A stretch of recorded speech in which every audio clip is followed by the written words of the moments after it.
Well, thanks for tuning in to the FX Trend Tools channel. And since we have been talking about trends and how to find different indicators and how to put together a package of indicators for your own personal style of trading, I thought it would be good to do a short video just about how to set up a template. We can talk about all the trends, but if we don't know how to put it on the chart and then save it as a template so we can use it as your master, then it's difficult to have to keep adding those trends to each chart that you open up. So let's just take a minute to review that. Here is what a chart could look like. This is how I set up some of my charts. It's a real simple chart. It has just a couple of indicators on the actual chart part, and then a couple future time frame indicators. I've talked about before the voltage channel. I like using that for the future indicators too. But here is what a list of templates look like. I know you get some default ones when you first start Metatrader, but we can make our own. That's what I basically do. So that we can do it every time exactly the same and not have to take all the time to put all the templates or all the indicators on each chart and remember how we do it. So a clean chart might look something like this.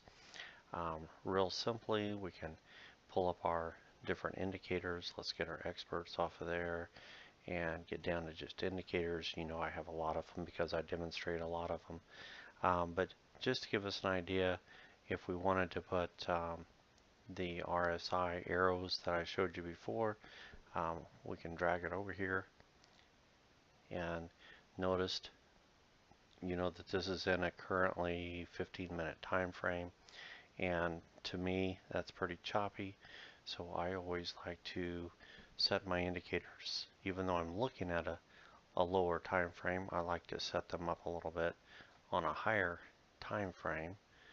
So let's set this one up on a 4-hour time frame, and we're going to turn the alerts off. I just like to see them on there, but you can have the alerts turned on or have it email you when there's an alert, which is really kind of a good idea. But yeah, you might want to turn the indicators on, but turn all the little pop-up off,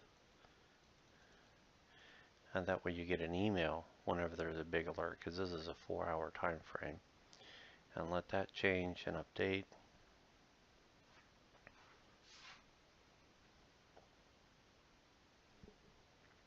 Oh, close that, I'm sorry. There you go. And that way you can see we just eliminated a lot of the choppy market. We've got a downtrend that goes all the way down here. We had a little brief uptrend and then continued a downtrend. So this is a pretty major downtrend. So that's an indicator I might like to have on my chart. Every time that I run my charts, I might like to have also, what else have we talked about in the past? It's kind of up to you what kind of indicators you want to put on here, but we might want to have a 1-hour half trend bar. Kind of shows you your middle of the line, uptrends, downtrends, change the colors. We can change the colors on these to green again. I don't understand the blue thing, but we've got a green color on there, and I like to put actually a couple of those. One, maybe that's not quite green, is it?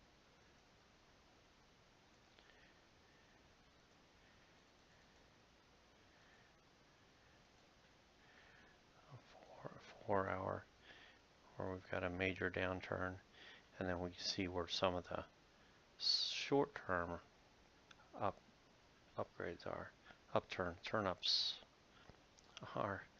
So that to me is a pretty good chart right there already. So if we wanted that to be on all our charts, if we right click, we can go down to time frames, save that template as our default. If you save it as default, then every time you open a chart, that's the chart you're going to have. So maybe we want to save that as default B, so we don't overwrite the one I've got now.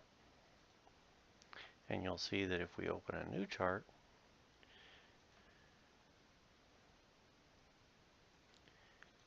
that's my old default.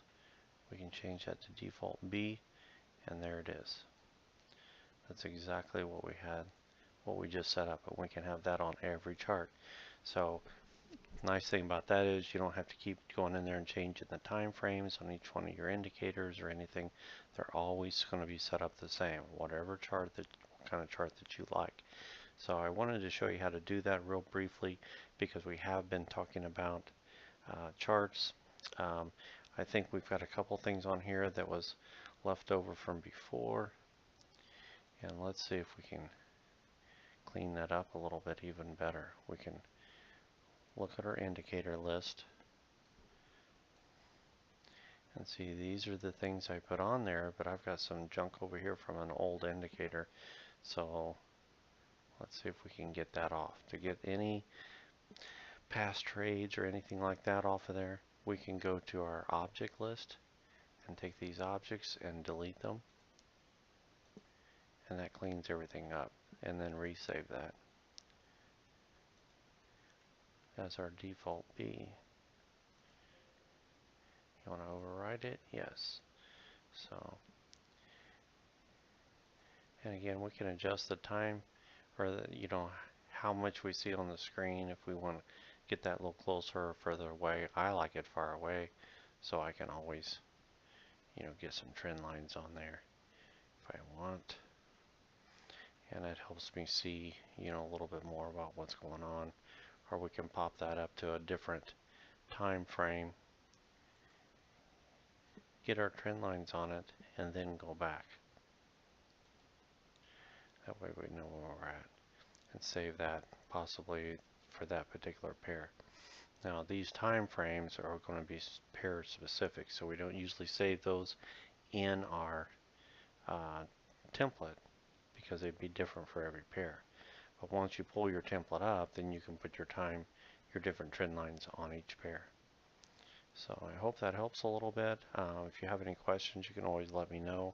I'll do another video about how we can set these up so that they are actually their own indicators, like a 30-minute one, a 4-hour time frame. We can instead of having to actually adjust each time frame, we can set them up as their own indicator.